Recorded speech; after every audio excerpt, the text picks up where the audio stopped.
All right, so welcome back to another deep dive. And today we've got a really fascinating one for you. It's one of those historical figures that you might not have ever heard of, but once you hear the story, you can be like, how have I never heard of this guy? So we're going to be exploring the world of 18th century naval warfare, the Spanish Empire, Blas de Lezo. His story really is the stuff of legends. I mean, you talk about somebody who overcame just incredible challenges and emerged as one of history's really most remarkable naval commanders. Yeah, and the crazy thing about his story is, I mean, he achieved all of this while missing an eye, a leg, and having limited use of an arm. So by the time he was 26, this guy had already endured more than most people experience in a lifetime. So how did this man overcome these incredible obstacles to become a legend? Well, that's what we're going to uncover today in our deep dive. It all began in 1689 in the Basque region of Spain, a place known for its strong maritime tradition. Right, so Blas de Lezo was practically destined for a life at sea. Yeah, and he didn't waste any time answering that call. At just 12 years old, he joined the French Navy. The French Navy. Now, this might seem surprising, but at the time, France and Spain were allies during the War of the Spanish Succession. This war was essentially a massive power struggle over who would inherit the Spanish throne, and it drew in many of Europe's major powers. So young Blas finds himself in the midst of this huge European conflict. Yeah, and it was during this war, at the mere age of 15, that he lost his leg at the Battle of Vélez Málaga. 15 years old. This was a pivotal naval battle, one of the largest in history. To lose a leg at that age in such a chaotic and brutal environment is almost unimaginable. And it's a testament to his resilience that he didn't let this injury derail his career. He went on to serve in various other conflicts, and unfortunately, the injuries kept coming. He lost his left eye during the Siege of Toulon in 1707. Each of these battles was significant in its own right, marking important moments in European history. And through it all, Lezo's determination never wavered. And as if losing a leg and an eye wasn't enough, in 1713, while engaged in a battle off the coast of Barcelona, his right arm was permanently damaged. I mean, you would think at this point he would have said, all right, I'm done. But no, Blas de Lezo was not the kind of man to be deterred. He really wasn't. Instead of succumbing to his injuries, he adapted. He continued to hone his skills, rising through the ranks despite the challenges. This resilience is a key theme that runs throughout his life. It really is. It makes you wonder what drove him to keep going, what fueled his ambition in the face of such adversity. Maybe it was a sense of duty to his country, perhaps a deep-seated passion for the sea. Whatever the reason, Lezo's story reminds us that human beings are capable of extraordinary things when faced with difficult circumstances. Right, and his story takes this really dramatic turn when he's sent to the Caribbean in 1716, which, this wasn't exactly a relaxing vacation spot at the time. No, not at all. The Caribbean was a volatile region, teeming with pirates and fraught with international rivalries. Spain's interests in the region were constantly under threat. So not only is he dealing with the physical limitations from his injuries, but he's also thrust into this world of constant danger and intrigue. He had to be incredibly resourceful to navigate these challenges. Oh, absolutely. He was tasked with protecting Spanish merchant ships, battling pirates, and even helping to quell an uprising in Paraguay. He faced these diverse challenges with the same unwavering determination he had shown in Europe. And in the midst of all of this, he managed to find love and start a family. In 1725, he married Josefa Pacheco, a woman from a prominent family in Lima, Peru. They went on to have 7 children together. This reveals another facet of Lezo's character. He wasn't just a fearless warrior, but also a man capable of deep affection and commitment. It's remarkable that he could balance the demands of his dangerous career with the responsibilities of a large family. It speaks to his incredible ability to compartmentalize and adapt to different situations. And this adaptability would be put to the ultimate test when Lezo returned to Europe, where he faced not only military challenges, but also political intrigue that threatened to overshadow his accomplishments. It seems like even heroes can't escape the complexities of power and ambition. But before we get into that, let's take a moment to appreciate Lezo's achievements in the Caribbean.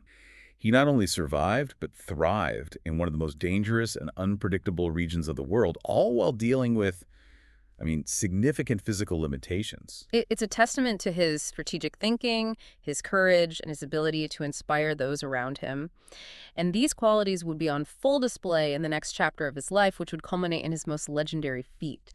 So when we last left off, Blas de Lezo was making his way back to Europe in 1730 after, pretty successful, albeit turbulent, period in the Caribbean. Right, and his return wasn't exactly met with open arms. It seems like even legendary commanders weren't immune to the pitfalls of politics. Yeah, Lezo's disagreements with the Viceroy of Peru over budget cuts for the Navy ultimately led to his recall. Lezo, always, a staunch advocate for the strength of the Spanish fleet, wasn't one to back down from a fight, even if it was, a bureaucratic one. Yeah, it really speaks to his unwavering commitment to what he believed in, even if it meant, going toe-to-toe with those in authority. Exactly. So, upon his return to Spain, he was given command of the Mediterranean Naval Squadron, which, this wasn't a demotion by any means. Right. The Mediterranean was still a strategically vital region for Spain with, ongoing tensions against the Ottoman Empire. So Lezo finds himself once again at the heart of conflict. Right. This time his focus shifted from the open seas of the Caribbean to the more confined waters of the Mediterranean. Okay. And one of his key assignments during this period was the recapture of Oran, a Spanish outpost in North Africa that had fallen to the Ottomans. The campaign to retake Oran in 1732 was a major undertaking, and Lezo played a critical role in its success. And this is just a few years after he sustained that serious arm injury, right? It's amazing to think that he was, leading these kinds of operations while still dealing with the physical limitations from his past battles. Yeah, can you imagine the scene? Lezo, with his missing eye, leg, and damaged arm, commanding a squadron of ships, orchestrating bombardments, and leading daring raids against the enemy. His determination was truly remarkable. It really paints a vivid picture of his character. He wasn't simply a strategist who issued orders from afar. This was a leader who was willing to put himself on the front lines, even with his injuries. Yeah. The recapture of Oran was a significant victory for Spain, restoring their control over a strategically important port and, of course, bolstering, national pride. Lezo's contributions to this victory solidified his reputation as, really one of Spain's most capable and daring commanders. And it seems like every challenge he faced only served to strengthen his resolve and refine his skills. But as impressive as his accomplishments in the Mediterranean were, it sounds like they pale in comparison to what awaited him back in the Caribbean. Yeah, this is where we arrive at the defining moment of Lezo's career.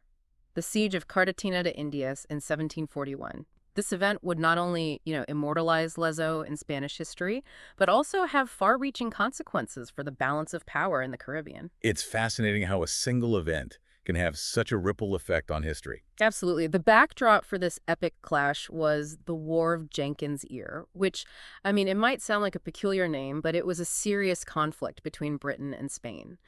Fueled by trade disputes, territorial ambitions, and, of course, a healthy dose of national pride. And, the war's name, stemming from, a British captain's claim of having his ear severed by the Spanish, it really adds this touch of the absurd to this whole affair. It does, but beneath the seemingly trivial name lay a deeply rooted rivalry between two powerful empires, vying for dominance.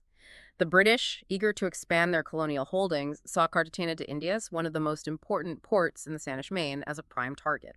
So they set their sights on capturing this crucial Spanish stronghold. And, they weren't messing around, right? Yeah. They assembled a massive fleet under the command of Admiral Edward Vernon, a man known for his confidence, perhaps even arrogance. Oh, absolutely. The sheer scale of the British force was intimidating. They brought over 180 ships, thousands of cannons, and close to 30,000 men. It was one of the largest naval expeditions ever assembled up to that point. They were determined to crush any resistance. Wow. Yeah.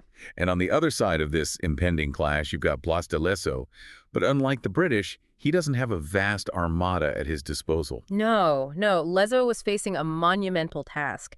His forces were dramatically outnumbered, outgunned. He had a mere handful of ships and only a few thousand men to defend Cartagena against this impending onslaught. This is where the story takes on an almost mythical quality. Mm. You have the one-eyed, one-legged, one-armed commander standing against this seemingly unstoppable force. It's a classic David and Goliath scenario.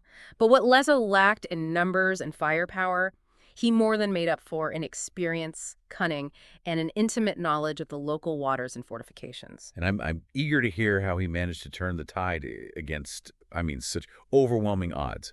His defense of Cartagena has become legendary, but what exactly was it about his strategy that made it so effective? Well, this is where Lezo's genius truly shines. He knew that a direct confrontation with the British fleet would be disastrous.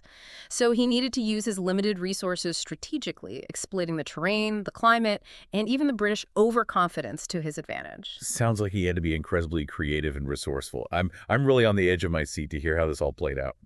Okay, so we've got this incredible clash of forces just kind of brewing, right? You got Vernon and his massive British fleet, and they're so confident of a swift victory. And then you have Lezo, this battle-scarred veteran, just standing defiant with, really limited resources. What were Lezo's first moves? Well, Lezo understood that time was on his side. The longer the British remained in the Caribbean, the more vulnerable they'd become, to tropical diseases, the heat, the humidity, all those things. Right, so delay and attrition were the key to his strategy. Exactly. He wasn't going to rush into a reckless confrontation. Yeah. He carefully planned a series of defensive maneuvers designed to slow down the British advance and wear down their forces. And his knowledge of the local geography, right. The channels, the inlets, all those things surrounding Cartagena, that must have proved invaluable. Oh, absolutely. It was. It was like he was turning the environment itself into a weapon. And one of the first key engagements took place at Fort San Luis de Boca Chica. It was a strategically important fortress, guarding the entrance to Cartagena's harbor. The British eventually captured the fort, but it took them far longer than they had anticipated, and they suffered heavy losses in the process. So even in defeat, Lezo is achieving his goal, right? Yeah. Slowing down that British advance, inflicting casualties. Exactly. This initial setback frustrated Vernon. Vernon had really underestimated the tenacity of the Spanish defenders. Lezo was showing him that conquering Cartagena was not going to be a walk in the park. Right, so then the fight shifts to Fort San Felipe de Barajas, right? Yeah. The main bastion protecting Cartagena. And this is where, it sounds like Lezo truly showcased his brilliance. Yeah, as a military engineer and tactician. Yeah. Absolutely. Fort San Felipe, it's perched atop a hill overlooking the city, a formidable stronghold. And Lezo had further fortified the fort, anticipating the British assault. He knew if he could hold this position, he could effectively cripple the British campaign. So the stage is set for, really an epic showdown at this point. Yeah. The British, still feeling very confident in their superior numbers and firepower. They launch wave after wave of attacks against Fort San Felipe. What was Lezo's response? He was ready for them. Lezo had meticulously planned his defenses, anticipating every possible move the British might make. He used cannon fire, musket volleys, even grenades to repel the British assaults. He had trenches dug all around the fort, cleverly anticipating the British tactic of using ladders to scale the walls. He even set up booby traps to disrupt their attacks. So he wasn't just reacting, it sounds like, to the British moves. He was anticipating them, like setting traps for them.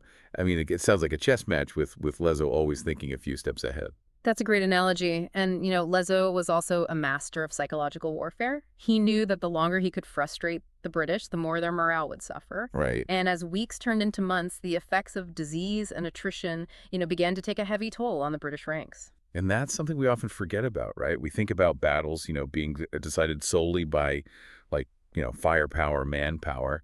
But, in this case, it seems like factors like disease and the psychological impact of, prolonged fighting played an even more significant role. Right. The tropical climate, the heat, the humidity, it all became Lezo's ally. Yellow fever, dysentery, other diseases ravaged the British troops. Morale plummeted as they realized that their hopes of a quick and decisive victory were just fading away. So how did it all end? Did the British eventually break through Lezo's defenses? They did not. Despite their best efforts, the British failed to capture Fort San Felipe. Their attacks were repeatedly repulsed, their ranks just decimated by disease and that relentless Spanish resistance. Vernon's reputation tarnished, his forces depleted. Ultimately, he was forced to order a retreat. Wow, what a stunning turn of events. You have the mighty British fleet defeated by, really a vastly outnumbered and outgunned force led by, this incredible commander, Blas de Lezo. Yeah. So the victory at Cartagena, it really solidifies his place in history, doesn't it? It does, as one of the greatest naval tacticians of all time. And, this is a victory that continues to be celebrated in Spain to this day. Lezo, the underdog who defied all expectations, became a national hero. But, as we've seen throughout his life, triumph and tragedy often went, hand in hand for him. Despite this incredible victory, his story doesn't, have a purely happy ending, does it? No, unfortunately not. The political intrigues that had plagued him earlier in his career kind of resurfaced. The Viceroy of New Granada, Sebastian de Eslava, jealous of Lezo's fame and perhaps seeking to deflect blame for those initial British successes at Cartagena, he accused Lezo of insubordination. It's hard to believe that, I mean, after everything that he had done for Spain, that he would face these kinds of accusations. Yeah, no. And King Felipe V, he was influenced by these allegations and he stripped Lezo of his command. It was a bitter blow for the aging hero who had devoted his life to serving his country. I mean, it's almost a tragic end to an otherwise extraordinary life. It is, and Lezo died shortly after, on September 7th, 1741, from wounds that he had sustained during the siege. And some historians believe that the heartbreak of being stripped of his command contributed to his demise. So even in death, Lezo couldn't escape, I mean, the complexities of politics and the fickle nature of fate. Yeah, but, it took 20 years for King Felipe V to finally recognize Lezo's invaluable service to Spain and restore his honor. Okay, so a belated but nonetheless important, act of recognition for a man who'd given so much. Absolutely. And today, Lezo is remembered as a symbol of Spanish resilience, military ingenuity. His victory at Cartagena not only had a profound impact on the balance of power in the Caribbean, but it also serves as this kind of timeless example of the power of, determination, strategic thinking, and the ability to just adapt to really challenging circumstances. Yeah, Blas de Lezo's life really was a testament to the indomitable spirit of a man who just refused to be defined by his limitations. He faced every obstacle with courage, with cunning, ultimately achieving a level of success that, I mean, really few could imagine. So his story is really a reminder that even in the face of, overwhelming odds, human ingenuity, perseverance can prevail. What really stands out to you about Lezo's legacy? For me, it's the importance of, recognizing and celebrating the unsung heroes of history. I mean, Lezo's story was largely forgotten outside of Spain for centuries. It's a reminder that history is full of these fascinating figures who deserve to be remembered and studied. Yeah, and, I think that's a great takeaway. We often focus on like the big names, the grand narratives, but it's those individual stories, those tales of courage and resilience that really capture, the richness and the complexity of the past. So if you're looking for, I don't know, maybe a dose of historical inspiration, I highly recommend diving deeper into the life of Blas de Lezo. Until next time, keep exploring.